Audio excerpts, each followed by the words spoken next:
like to welcome you to BOI Meets Wellness, a podcast that discusses the complexities, celebrations, and challenges of building a wellness ritual as a BOI, a person who is born obviously incredible. You are now listening to BOI Meets Wellness with poet, motivational speaker, and wellness lover, Benton. BOI, born obviously incredible, especially when you wear it pretty. Hello, incredible family. It's your boy, Benton. I'm here in Walnut Creek, California, which is about 20 minutes away from Oakland, California. Shouts out to all my Bay Area family out there. We're currently in shelter in place, trying our best to flatten the curve from the Covid-19 pandemic. So I welcome you all back to BOI Meets Wellness. This is our first episode since Season 2. If you haven't listened to Season 2, you can get caught up at our website, which is boimeetswellness.com. That's BOIMeetswellness.com, boimeetswellness.com. I've got some updates for y'all. We're moving from a seasonal format to a weekly format, which means you can expect episodes from us every Friday moving forward. Most episodes will be interview style, where I'll pick the brain of incredible people who are on journeys and learn about their wellness, wealth, and how we as an incredible community can support their journeys and work. The other episodes will be me dropping some well-being tips, book reviews, and updates on my journey. Today's episode is brought to you by Mar Media Productions. Mar Media is a media production company that produces, publishes, and uplifts the stories, art, and journeys of queer and trans people of color and the people who make their lives incredible. So before we jump into today's interview with my tax accountant, Amber Wormsley, I want to drop a few well-being tips for you all. During this COVID-19 pandemic we are living through, if it's not broke, don't fix it.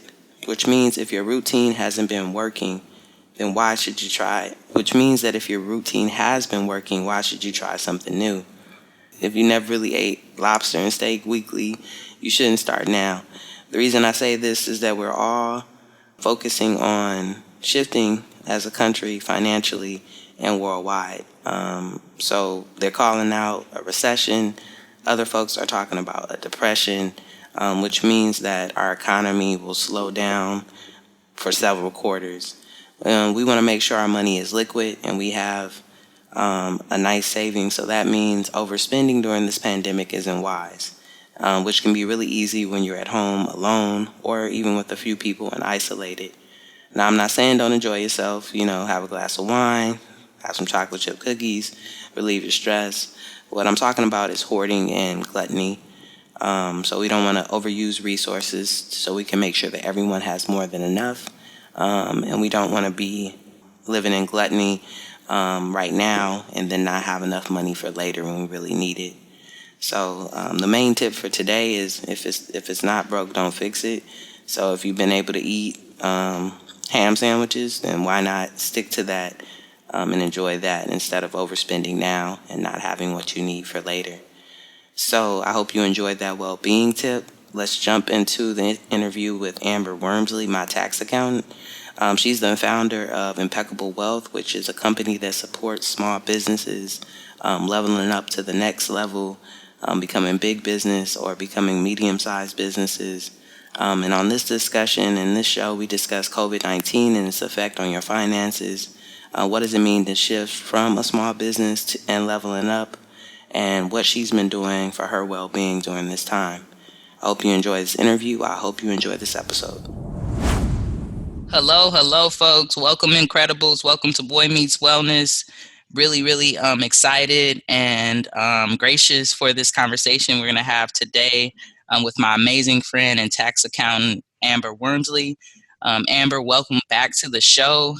We're in the COVID-19 quarantine mode, and I thought this was a great opportunity to just sit down and talk to you about money, about this stimulus package, and just about quarantine life. So if you don't mind introducing yourself to the audience just with your name, pronoun, and tell us what Impeccable Wealth does.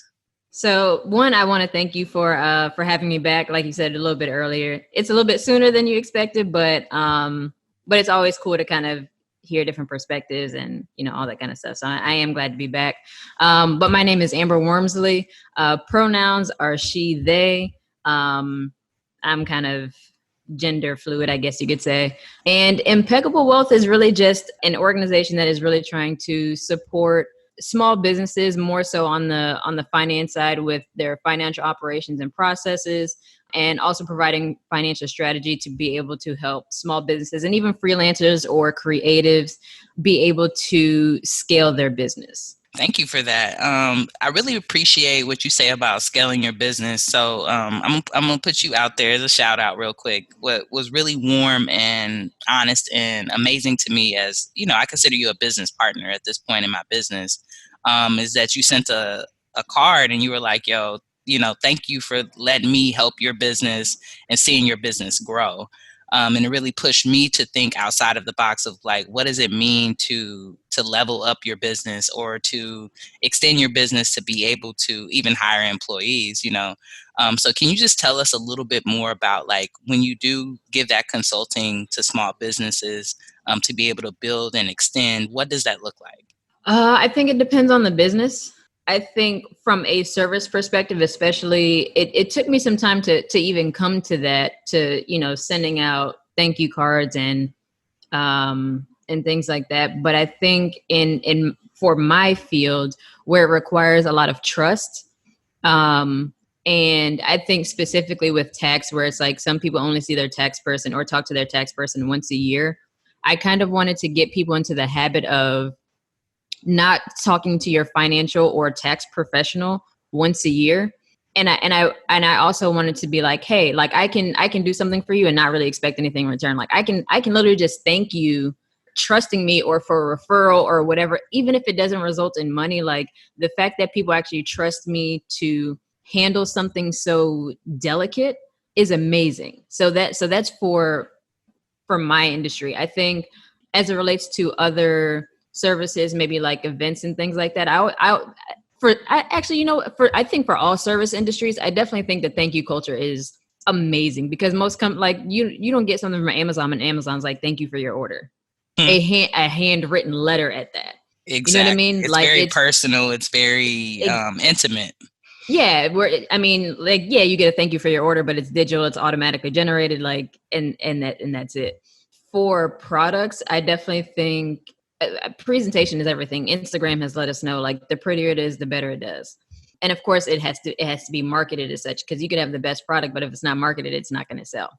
I think that those are kind of general ways, but I think as it relates to expanding a business, growing a business, it depends on what the owner's vision is. And I think that there's multiple ways to do it. I think it just has to align strategically. It basically just has to align strategically. That I think I don't think that there's any 1, 2, or 3 ways to do it. In general, I think for products, pretty; for service, thank you. And I think that those two are kind of good ways to kind of grow it. But other than that, everything else just kind of has to be very specific to that particular business. Thank you for sharing that. So before we jump into the finance questions, I just want to check in on you. How are you doing?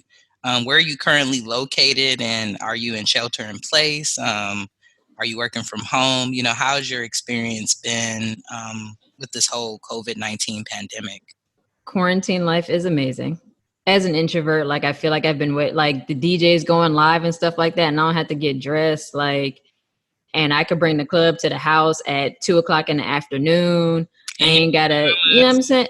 Like, I've waited my whole life for this. A day party that I don't have to go to. I don't have to worry about parking. I can do it in some basketball shorts and I've waited my whole life for this. I'm doing great. I understand my extroverts are struggling. I think I get it, but really can't relate. But I feel like they should understand that that's how introverts feel when they go to work. It's exhausting.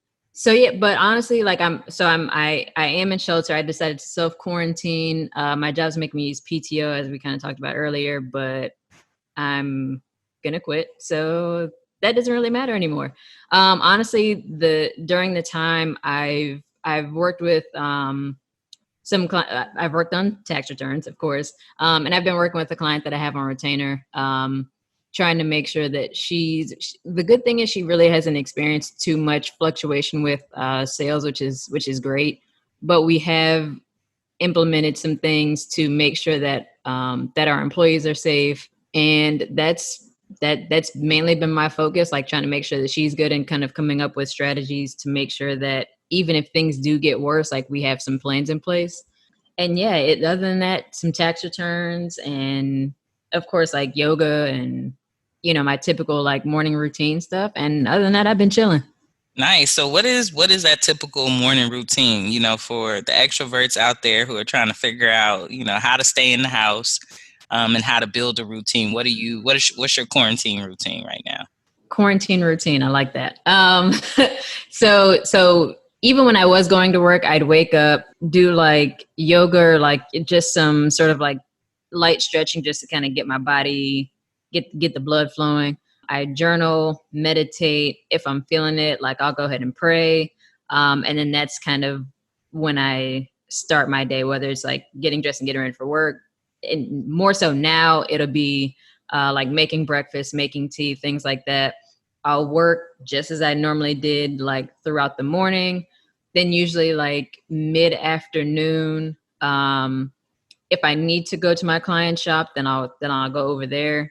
It hasn't really been super urgent, so usually it's just maybe like picking up some forms or like dropping some stuff off, come back. If there's more like admin stuff that I'll have to do either for my business or for another client, I'll knock that out. I'll work out, and after that it's like dinner and maybe watch a couple shows or whatever, and then I'm done. Nice. So you keeping it simple. I really, really like that. We're doing something similar over here. I'm trying to keep my morning routine, but also shift it to be later. So I was getting up at like 4:30 every morning. I don't have to do that anymore because I don't have to commute anywhere. But it's been amazing to see how my body shows up during the day when it's fully rested. Yeah. So I'm really, really feeling this like 8 hours of sleep body. I'm like, wow, like this is what it feels to truly be rested. Even when I work out, it doesn't feel like a job. It's actually enjoyable. So for the audience out there, y'all, take this time, if anything, even if you are extrovert and you are, ants in your pants, just try to get some sleep. If you can do anything for yourself, rest your body, because when the pickup happens, it's going to be real. Yeah. And I think a lot of people are going to be like shook when like, but I also think like for extroverts, this is just a suggestion. I'm not an extrovert, so I don't really know how to handle it. This is just my best guess. There's a lot of like these like Instagram trainers and stuff like that who are doing like, I don't know if they're doing lives or pre-recorded or whatever, but even on YouTube, there's so many workout videos. If you feel like you need to like burn off energy, and I know that generally they get energy from other people, but that's also not safe. But if y'all want to do like a whole, like how Netflix allows you to stream with all these different people, if y'all want to do it that way, do a quick little workout session. If you missed your Zumba class or your Pilates or whatever, I think that's going to be the safest and closest thing you'll get to like human interaction. Unless you go to a park and y'all like 15 feet away and do some workouts. But this is very true. But right now, everyone needs to stay in the house. So I get it. Yeah, everybody needs to stay in the house. And if you can't go to a park, I've been going to our trail by the crib, and I'll go and do my run, or we'll take the dogs out, and we just make sure. And people are respecting it, respecting the distance. But I think it's just important for you to figure out like what that means for you. Like, are you gonna be the one across the street? Or are you gonna be that stubborn person that's like, nah, I'm staying on this side, right? Yeah. So little things like that. But I'm so happy that you're doing well, and that you're putting your well-being first. And any way that I can support you in this transition into a new job or outside of this job, just let us know. The team is here to support you. But, you are here for the finance. You are here for the money questions. So can we jump into that? Let's do it. Okay, so one of the first questions I have for you, I think one of the things that we started to see first in this shift, before we start seeing extreme unemployment, and we'll get to that as well, was this real big shift in the stock market. My dad, he's actually going to be retiring in the next couple of years. And he was like, yo, my 401k is taking a beating. So my question for you is like, what advice would you give to folks who are investing in the market? And this could be general advice, right? Like for me, I've seen a lot of folks like, I'm about to pull out all my money. And I was like, is that really what you should do? And then some people are like, I'm about to buy up all the Starbucks stock, right? But what is your general advice that you give to your clients around investing, and just like the temperature of where it's at now? I don't give any investment. Well, also because it's illegal. But I don't give any investment advice because everybody has your average person who's investing in the stock market doesn't actually have a strategy. They don't understand their risk tolerance. They don't know how much they're actually okay with losing.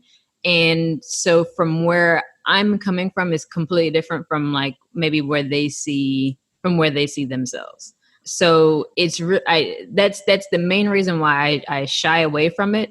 I will suggest people that they can follow if they want to learn strategy. But the one thing that I always tell people to do is if you're going to invest, I don't care if it's long-term, short-term, whatever, options, you have to know how to read charts. There's not a single investor who has done well that does not know how to read charts. I think the trend that we see whenever there is a collapse in the market, a recession, depression, or any sort of downside for any reason, is there's a lot of people who try to encourage people to invest just because it's low. I think that that's okay in certain circumstances, but we don't know how long coronavirus is going to last. So I do not think that it's wise that while, especially in the States, we are seeing increased, like there's just a lot of, like the U.S. is being exposed, right? So we're seeing companies who have always done extremely well, like they're firing employees and healthcare is running out of supplies. People are being laid off. We're seeing people who are treating patients for the thing that they're trying to cure die from it. I think to jump into the market when there's this much chaos, I wouldn't advise, just because I do, in my opinion, I do think that it could get worse, especially because we have people who are there's a lot of people who are asymptomatic, and I live in Florida, so we had a whole bunch of people come down here for spring break living their best life. So I do think specifically for Florida, it's possible that in the next week or two, we could see an uptick in people who are infected, or whenever they went back to whatever state they're from or whatever country they're from, that they could also see an uptick. From my perspective, I haven't, since the news broke and it came to the US, I haven't put any money in the market. Yeah, I think that I think you really, hit the nail on the head, as they say. For me, I took a course like with this person called the Wall Street Trapper. I don't know if you've seen him online. Yeah. He's one of my faves. And before I took that course, I had Robinhood on my phone, and I think I had bought like a couple of shares of some like cannabis stock or something, right? Like, I didn't know what I was doing. But what I really appreciate about that course is he's always like, unless you do the research, you don't do the purchase, right?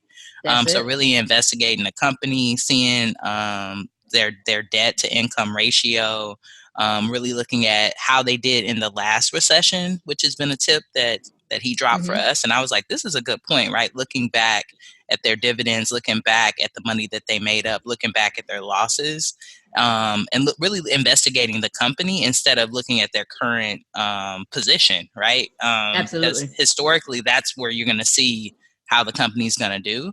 And for me as a person in their mid-30s, I'm like, whatever I'm investing in now, like that's for later, right? Like, so I have a totally different outlook than my dad, right? Where he's trying to like pull that money out in the next couple of years. But I told him, I was like, that 401k, you don't really need to give money to that right now. Like if you can, that could be money that you're stacking in another account. And that's the advice that I gave him because he's already been given towards it, right? So whatever's there, leave it alone. But right now, if you're worried about the immediate money, take that money and stop giving it to the 401k and put it in a mutual fund or put it somewhere where you can save, money market account, and you can have access to it, because I think that was his big thing is like, I don't want all my money to be tied up in that and then I don't have access to it when I need to retire or it's all gone. So shifting a little bit from stocks, because I don't want to get you in no trouble with the man. Yeah.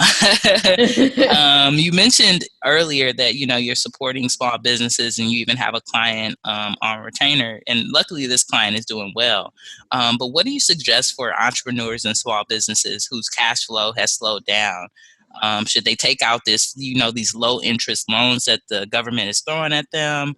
Should they just take a step back and reevaluate their business? What planning should folks do now that sales have slowed down? One way to immediately cut expenses, because I feel like a lot of, especially the big corporations, were focused on like firing employees, and I'm like, wow, this is dramatic. The first thing I can really think of is I feel like people have a lot of subscriptions.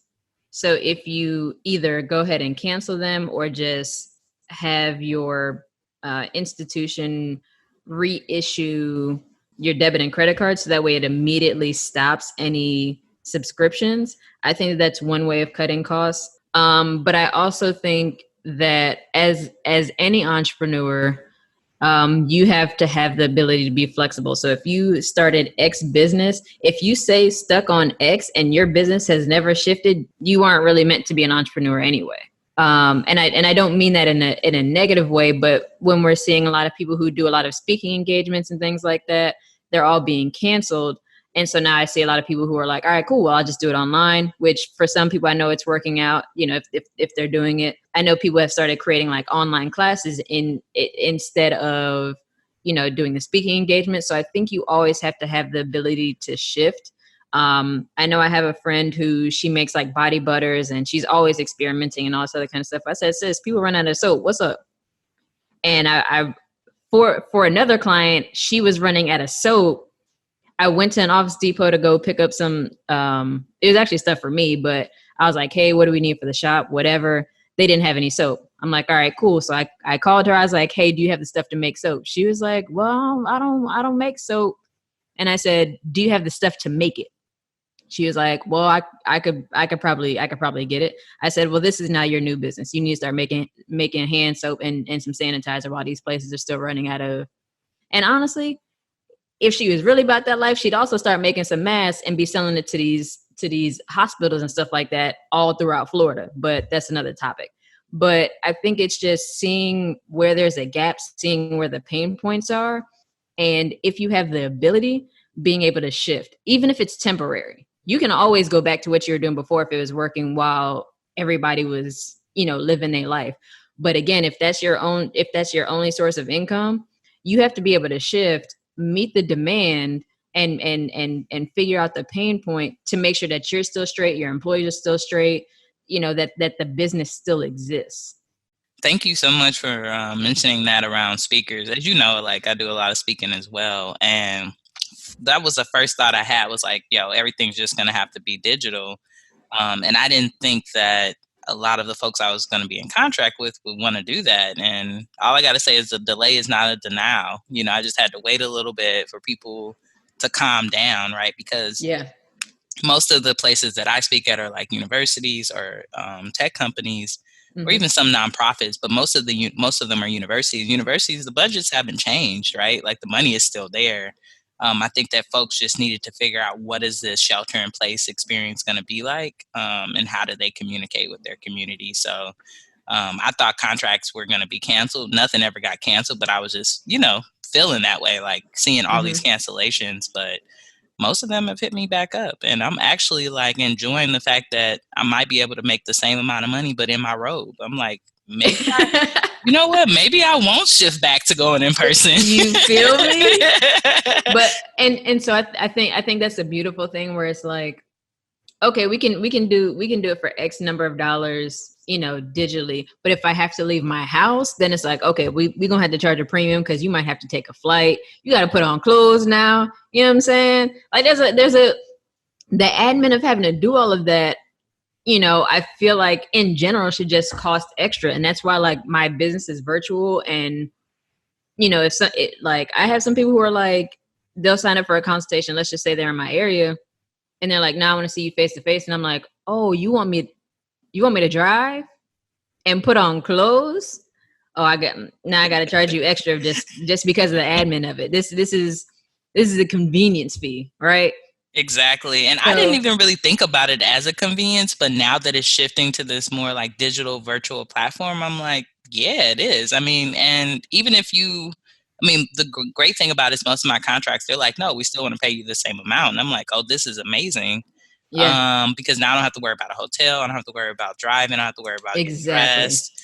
But even the other exciting thing about it is like, I'm thinking about like, how can I extend this to my friends who aren't working, right? Like, so one of them, I have a talk and I'm like, oh, I could probably bring in a panel now, right? Like of folks online and pay everyone, a couple of $100s and get people paid. And yet I'll come out of my own honorarium, but I'm doing the good work of gratitude. And that would be the money I would spend on driving there and buying a hotel anyways, right? So it's it also gives you more leverage, I think, to support the community and support your people. So you spoke earlier about like a recession and, what I'm seeing right now on the flip side of like some people in small business panicking, I see a lot of people at home like, what business can I get into, right? Mm-hmm. And people thinking like innovatively, like, okay, people been saying these multiple streams of income for years. I didn't step into it, and now they're panicking, right? Because they're unemployed or they're furloughed. So what I've heard a lot about is like recession free, I guess, businesses. So what businesses do you think are good to start right now? You mentioned digital business that might be recession free. And I don't even know if that's really a real thing. Like, is it a business that won't be hit by a recession? There are some that do exponentially well in recessions, and it's all vices: alcohol, tobacco, gambling, probably even sex work. Literally any vice that you can think of. So that's why everybody trying to get an OnlyFans page, huh? You feel me? I feel like your audience is mature enough for this, but I don't know if y'all saw Young and May's live. Did you see it? Okay. Yep. So all the vices that like people, you might just set a little budget for it, but like when people start panicking, they start running. And I was just listening to a live where like, because a lot of restaurants, they can only do delivery or you can come pick up. And so people were still kind of being hit by it. And then I think in one state, I think it was Tennessee, they were like, okay, well, you can do takeout for alcohol. Sales spiked. Wow. I mean, they're allowing us to do that here now. And that was like a no-no. So, hooch to your porch type of vibe, Yeah. And so it's the vice. Like, and honestly, like food still does pretty well. But if it's like a higher end restaurant, probably not. Like, I think low key, my guilty pleasure is Plies. He just had a video where he was talking about Cheesecake Factory, said they ain't paying no rent, so they ain't opening them doors. So like, I think those higher end, those maybe like 4 or 5 star places might get some hits unless they start, kind of doing like the whole takeout and, all the other kind of stuff. But of course they'd have to shift their menu. But I think even for like small business owners who sell food, especially if you have an email list, you need to be like, hey, I can provide breakfast, lunch, and like almost on some like meal prep type stuff, and have a limited menu. So if you're like a barbecue, whatever, maybe in the morning you do like corned beef hash and grits and some eggs, and then and give them a couple options. Send it out to your people, because people gonna want to eat, especially if they don't really cook. And like a lot of places are like running out of food and stuff like that. When I say a lot of places, I mean like grocery stores and stuff like that. And sometimes people just generally don't want to cook, especially parents who are now like trying to homeschool kids, trying to work, whether it's at home or like they're worrying about childcare. Like they got a lot on their plate. They're probably going to want to have a meal every now and then. They don't have to cook. So they should already be sending out emails like, hey, we got y'all for a week for this amount of money. Yeah. And then you deliver it. Yeah, it's so true. I've been getting a lot of emails because we're in the middle of our planning for our wedding, and some of the places that we were looking at for catering, we can't do the tastings right now, but they've sent out that they're doing like sandwich boxes for kids, just all this like different like very low range stuff, and they're like big time catering companies that do like steak and, and potato, Yeah. but they're going down to like doing sandwiches for kids, trying to make it more accessible.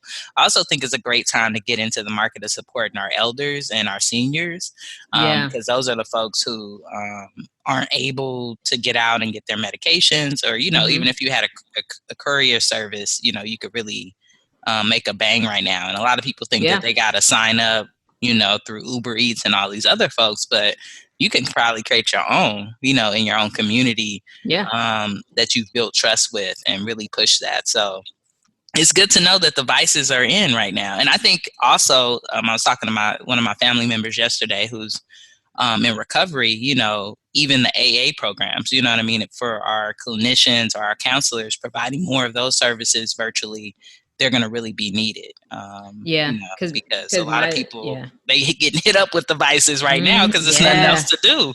There's really nothing else to do. So the boredom, the anxiety, it brings people out of recovery. So how do we, support that population as well?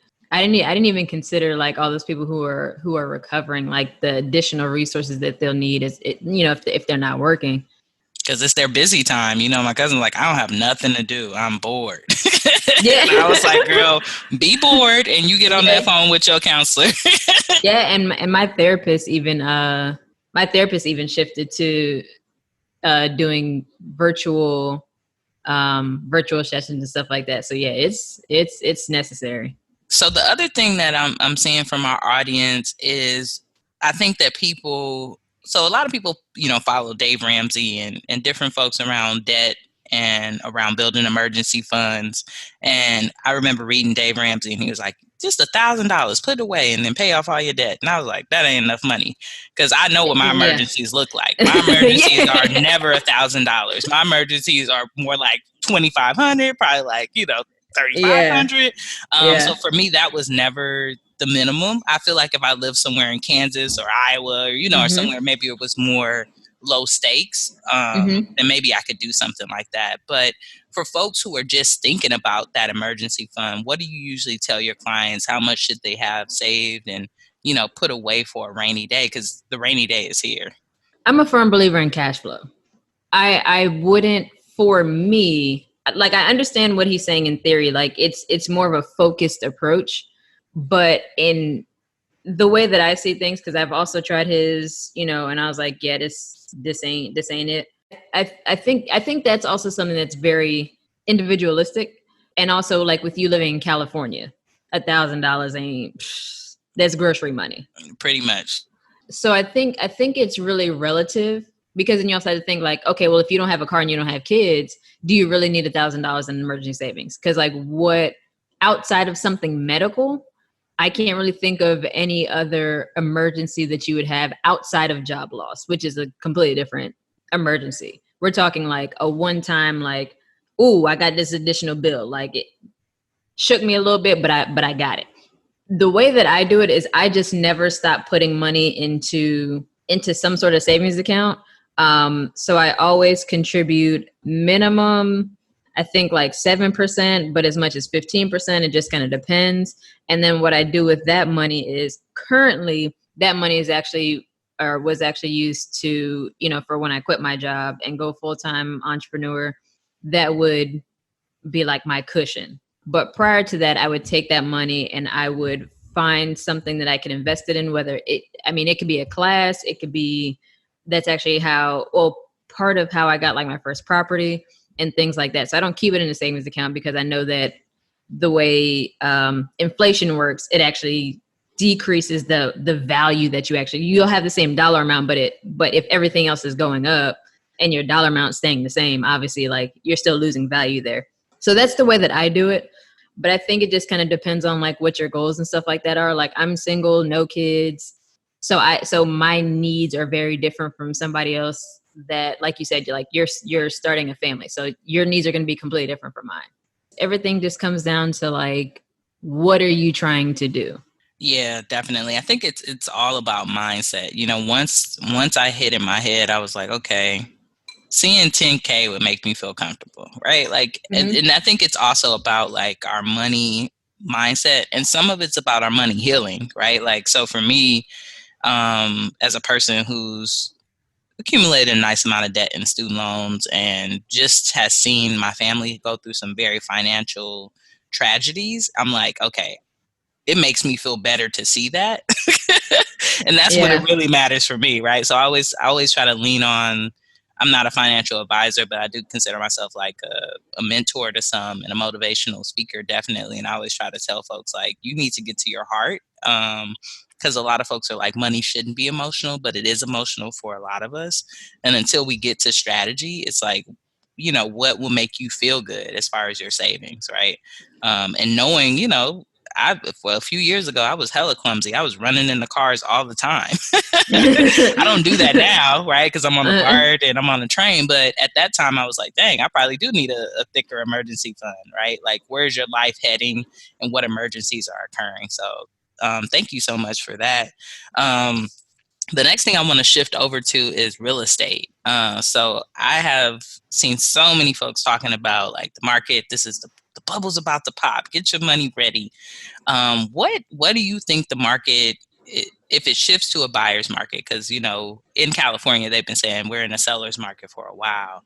Mm-hmm. If it does shift in this recession, how can folks start to get prepared now? What are some things that they should start thinking about? And I know you've had like a relationship with real estate for a while, and you've kind of seen the ebbs and flows. But for our new home buyers, for our first time home buyers, what are some ways that they can start to get prepared? And do you think that this bubble is going to pop? Actually, really quick, I want to piggyback off something else that you said. You said where there's some people who are saying that money shouldn't be emotional. Yes. As human beings, everything's emotional. So we have to get this out of our head that like, because I mean, food is emotional. Like how we interact with the internet is emotional. Like everything is emotional for us. The strategy just helps you kind of have a plan, so that way you're not completely operating with emotion. So it kind of mitigates that. I think that's yeah. And especially if we're talking about the market, the way the market ebbs and flows is literally all based off of emotion. When people are scared, they pull their money out. This is very true. I think that like maybe that's a very masculine way of looking at it, right? Like, and most of the folks that I do follow with finance, I think about it, and I was thinking about that recently, are all men. Like I need to get me some women in there. But I think it is a very masculine concept to take the emotionality out, and I don't think I'll ever be there. So that's why I'm like, I got to figure out what makes me feel good, and then also strategies, because strategy just calms down my anxiety, knowing what I'm doing, right? Like having the confidence to know what works. That's what makes me feel better. It's not even about like being able to teach other people and write a book and all this fancy stuff that everybody else is trying to do. I'm just like, I just want to know so I can tell my own family and feel confident about it, and feel good. So So thank you for saying that. Ashe. Yeah, and I did do some. I don't remember where I found this research, because I have read about like just in general, like the differences in men and women and how they perform in the workplace and stuff like that, because I always find it really interesting. But statistically, unless this has changed, women actually, and we're talking like people who are like professional investors or advisors, women typically outperform men in the market. Men are driven by ego a lot of times. They place more trades. They don't own up to like any losses they may have. They only brag about their wins. And women are the complete opposite. They place fewer trades. And honestly, I think there's kind of like this like underdog mentality when it comes to women in the market too, where it's like, okay, y'all were kind of like playing with me, but now I'm about to show y'all what's up. And I think that they're probably just more grounded. And when you're probably like one of 50 who are, a professional investor, I think that kind of like you're not in the good old boys club, right? So you probably ain't going out with them for drinks. You just like, okay, let me focus on the market. Let me focus on so I think that isolation, even though it sucks for like the human psyche, but I think it makes them better investors. and that's based off of, this is not my experience. I do all my own investing. This is literally just stats that I read from. If I can re-find where I found it, I'll send it to you. But yeah, so that was another interesting thing that I found, because it is a very masculine thing where it's like, oh, just take the emotion out of it, man up with it. Like, no. You playing with people's money, and you playing with their emotions. So we gotta stop that. Yeah, and I mean, even though money, you know, people say money's not real, right? Like the concept of it. Yeah. But the concept of resources is real. And I think that that's really what we feel, or what I feel when I feel the emotionality is like the lack, right? And that's something I'm trying to shift around my mindset, because I've never been in a lack predicament. But when you have, you know, grandparents that were raised in the Great Depression, you know, family members that have made it through the crack era, right? Like these moments of appreciation, of course, that's going to be a part of your being, right? Like this is generationally passed down. This is what we call generational curses. So I think shifting from that is really like not running away from the emotion, but running to the strategy and running to the confidence of knowing why and how, right? Like Absolutely. Not skipping the steps. Absolutely. So thank you so much for bringing that back around and reframing that. I really, really appreciate it. Yeah. So the next question. So real estate, how do people get prepared? Do I think it's going to pop? I don't know, because coronavirus out here wilding right now. I think the best way to get prepared, and it's something that should be ongoing, is, you know, if it's for something personal, of course, like make sure, you know, debt to income is right. But at the same time, if people are getting laid off, that makes it really difficult. But if somebody is working and trying to work towards that, I certainly think that, you know, making sure your credit is right. I think that's going to be the main thing, but also like, I think in addition to if there is any sort of savings account or anything like that, make sure you start having the money for closing costs, even if it is like a FHA and you do like the 3.5% down or any sort of down payment assistance, cool. But then also, especially if you're not building a new home, which I'm low key against for other reasons, but if you're getting a home that has been used, always, you got to have like some sort of like maintenance fund, because the house isn't going to be perfect. There's going to be stuff that has to be fixed. And if you get into it, you know, you went through all your closing costs and all that kind of stuff. Let's just say it cost you like 10 grand. You might still have another 15 grand in repairs and it may not even necessarily be repairs. It might just to get it to how you want the house. And so that's something else that you also have to prepare for, because then sometimes you can finance it within the house. Usually if it's necessary at this point, I'm pretty sure like if you need a new roof, then they'll probably be like, all right, cool. But if you just like, I don't really like these cabinets, they're going to be like, listen, go ahead and fix them after we close. So I think it gets a little shaky when interest rates start going down, but just having as much cash as possible to cover closing costs, so that way you don't have to finance it. A little maintenance fund, just kind of depending on the cost of the house. And then credit. I would say those are probably going to be the main things. But I would also, while coronavirus is still kind of running rampant, I would also look and see like just like the areas that some of these houses are in. And for me, morally, it would actually hurt me if I was trying to buy a house and it ended up being from somebody who like got laid off and all this other, like, you know what I'm saying? Like from coronavirus, like that would actually make me feel guilty. I feel like the only way that I would do that is if there is a way that I could actually get them the house back. And that's probably more on like a real estate investment side. But that's more for like moral and ethical reasons. Like I'd want them to keep the house versus like buy it and be like, well, I'm about to change up this whole house now. It's been real. Like that would actually like hurt me. You know what I'm saying? Yeah. That sounds very painful. So you said in the beginning of this that you said building a new house, you're kind of not for that. Yeah, no. And I read an article recently that here in the U.S. we're overbuilding. Is that one of the reasons why you said that? Partially. I think that we are, and when I say we, I mean the true capitalists. I think that they are this planet is borrowed. This ain't ours. And there are groups of people who treat it and its resources like it belongs to them because they have paid for it.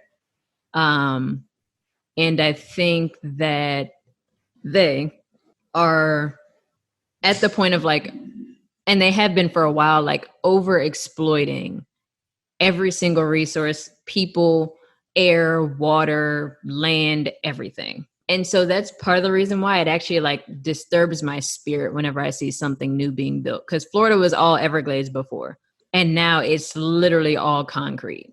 Everywhere I turn, there's something going on with construction.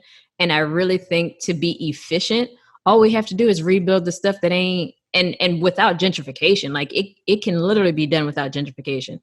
But I think that what we should be doing is, I hate to use the word revitalizing because that literally is gentrification. But when I say revitalizing, I mean just like renewing things that are outdated and problem solved, because we don't have a shortage of housing. We know that we don't have a shortage of housing. Like we can literally just rebuild some of these houses and just keep the land where the land was chilling. And then we're just going into all these other places and be like, oh, it is a nice little patch of land. Let me build 6 houses on it and sell it. I think that like we are like specifically in America, like we are just, I think it's so interesting that like we're running out of medical supplies in the midst of a pandemic, but like we can oversupply housing. And it's like we have to oversupply it and still have people on the street, right? Like we're just it's silly. We're in an interesting predicament. Okay, well, I have a couple of more questions, and I want to make sure I stick to time with you. I don't want to go over our time. So shifting just a little bit from real estate, not a little bit, a whole lot from real estate, and talking a little bit more about student loans. So as you know, there's been the talk that they're going to pretty much lower interest rates down to zero, right? For the next, I think, 6 months or something like that. How can folks take advantage of that? I talked to my financial advisor and he was like, if you want to go in forbearance and you want to do that, go for it. Save that money. He doesn't see anything wrong with that, as using that as a strategy. Would you tell other folks to do that? What are your thoughts on that part of the stimulus package? I think interest rates should have always been 0%. But amen. Here we are. I think it depends on the person's situation at the time. I think for people who can pay it, if there's 0% interest, go ahead and pay it, because that strictly knocks down principal. But of course, if necessary, if you need to be in for, or they have a lot of different options, right? So you can either just not pay. Well, I wouldn't recommend not paying, but if it's necessary, you can literally not pay and just defer it or forbearance or whatever the case may be, 0% interest. Cool. You can lower your payment. I believe that they'll probably still ask you for documentation, all that kind of stuff. But I do think with a lot of these institutions having increased call volume and chat volume and all this other kind of stuff, they'll probably immediately approve it, just for the sake of, everything that's going on and to cut down times. And then, of course, for the people who can pay it, like I would just say pay it and, knock down the principal. So I think it just depends on, is the person still working? Have their hours been reduced? Do they now have a child at home that they have to take care of and they can't find childcare? So I think it just, again, everything is really like individualistic, but I do think with the options that are available and 0% interest, I do think that there's something for everybody that they can take advantage of. Definitely. So speaking of people like being unemployed, now having to house and work from home and take care of their children and be like preschool teachers all of a sudden. It's ghetto. It's really a lot going on right now. But I think, what I'm seeing, even from my coworkers, we're still working, which is great, but some people's spouses have lost their jobs or their parents have lost their jobs. So if you do have a client who comes to you and they're like, I've lost work, what are the steps, they should be taking? I've been telling people, immediately apply for unemployment. I mean, as soon as you get that letter that you've been laid off, you can do it, right? You have something that's a written documentation. But are there other programs or other things that people should be thinking about if they've been like furloughed or laid off or their hours have been lowered? That's tough because a lot. One of the things that I see is like, oh, well, I'm just gonna like try to find another job or do Uber Eats or whatever, and I'm like, I don't know if that's the answer. But most like cities or states have some sort of there's usually like other resources that are available. If you're part of a church, usually, hopefully, they're also very involved in the process of housing and providing, additional resources and things like that. But I know up in Tallahassee, there was an organization called it. I think it's either called Big Bend or 211 Big Bend or something along those lines. And it's a counseling resource for literally anything. But then if you're like struggling to meet rent, and this is outside of a crisis, like a global crisis, right? So if you're struggling to meet rent or your electric bill or anything like that, they can usually point you in the direction of finding resources. And again, usually it's never like the governments and the companies and all that other kind of stuff. I think for people in general, I think it's just going to depend on kind of where they are and what resources they have available. Most landlords still want their money. So they may even be a good resource to talk to see like if they're familiar with any resources. I know that my particular landlord has sent me something for like finding resources for specifically like the Tampa area. Anybody who wants their money, they've probably done the research to figure out how they can still get paid. That's the best advice that I have. Yeah, this is very, very, very true. Well, that was my last finance question for you, but I just wanted to know if you wanted to share anything else with our community in this time, in this COVID-19 pandemic. Is there any other financial resources or support? And also, just letting folks know how they can get involved with you and contact you would be great. One thing that I did heard more so for my entrepreneurs, specifically if you have any additional expenses that are related to coronavirus. So if you're having to pay employees additional hours, for meetings, or if they're working longer to, handle whatever it is that needs to be handled operationally or anything like that, create a separate account like in your accounting books and keep record of all of that. Because if there's this is outside of the stimulus, but if there's any sort of other relief that the government approves, then you can literally pull all those records and be like, this is my exact expenditure for anything related to coronavirus. And then he also mentioned that if you ever wanted to sell your business or finance it, refinance it, anything like that, of course they're going to look at your books. Essentially, when you kind of get to that hump where it's like, okay, you had a lot of expenditures in, February and March of 2019, like what, and you'd be like, oh, okay, that was because of coronavirus, and they can pull that data out, and then they can reevaluate your business that way. So that was probably one of the best things that I've heard. And I honestly probably could have thought about that myself because I've been in situations kind of like that, but especially like with Florida having hurricanes and stuff like that, like we've always done that. So, that's so a really good point. Thank you for bringing that one in. I didn't even think about that. But yeah, that was solid. And I that's what I was saying. I was like, why didn't I think about that? Because anytime that we had a hurricane, we always kept track of like, well, how much more food are we, because we would house people like for shelter in the stadium. We'd have people that worked literally 24 hours.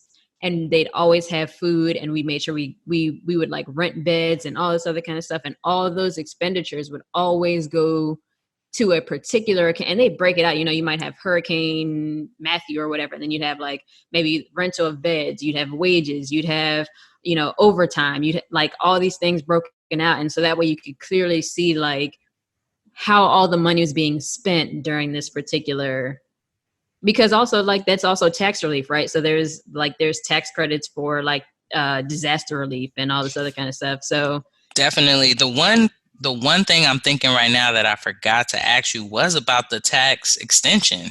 How is that going to affect things, and how is that even affecting your business? I do think that people are like a little bit slower to submit their information, but I also understand. So I think some people are slower because they're like, oh, I have an extension. And then some people are a little bit slower because I know that if they're still trying to get documentation and all this other kind of stuff, I know that they're kind of struggling to get that information right now because people are working from home or people are in like crisis mode right now. I would say if you can still file your taxes and even pay by the same deadline, I would say do it, because especially if you have estimated tax payments, I don't believe that has changed. I think it's actually no. Well, estimated tax payments hasn't changed, but if you're actually like paying for something for prior years, you still have to pay April 15th. This is only for like people who plan to pay on 4/15. This is if you've been making estimated tax payments because you know you're going to owe, like you still have to pay that. So I would say if at all possible, with anything that has any sort of extensions or deferments or anything like that, if you can still take care of it by the time that you're supposed to take care of it, do it. And other than that, like if you absolutely need to, wait until July to file and pay, then do it only if you absolutely need to. Thank you for that. I needed to hear that. My goal is to get it in by then, but I did find it interesting that they extended it and then that they also gave out that stimulus based on your current income. So a lot of people I know are like, are they going to base it off my 2018, my 2019? Maybe I'll wait until so they can only have that 2018. So it's a very interesting time to be alive and interesting time to like really get centered on your money practices, whether it's a small business or even your personal account. So yeah, I think it's just time to really, if you're in quarantine, time to really think about like where you're at with it and not shame yourself, if you're having problems, but reaching out for support from you or other folks who are out there who are doing the good work. So yeah, how can folks get, connected, get on that call line with you? I know it's a long list of us that's working with you right now. I always try to share your stuff as much as possible, but how can folks get connected? I'd say probably the best way is through Instagram. Really, it's Impeccable Wealth across all platforms. I'm on Instagram, Facebook, and Twitter, and you can also find me on LinkedIn. I do have like a business page on LinkedIn, but even my personal page on LinkedIn is my name, Amber Wormsley. So I do tend to share some content from other entrepreneurs and things like that on those platforms, as well as my own. It'll take you to my website and all that, link in bio or whatever. So all that good stuff. Stuff. So my final wellness question for you, because I know this is Boy Meets Wellness. Are you reading any books? Cooking any new meals or doing anything to bring yourself joy during the quarantine that you would like to let our audience know about? I'm not cooking anything any differently, but what I have noticed is I eat more when I'm at work because I'm bored.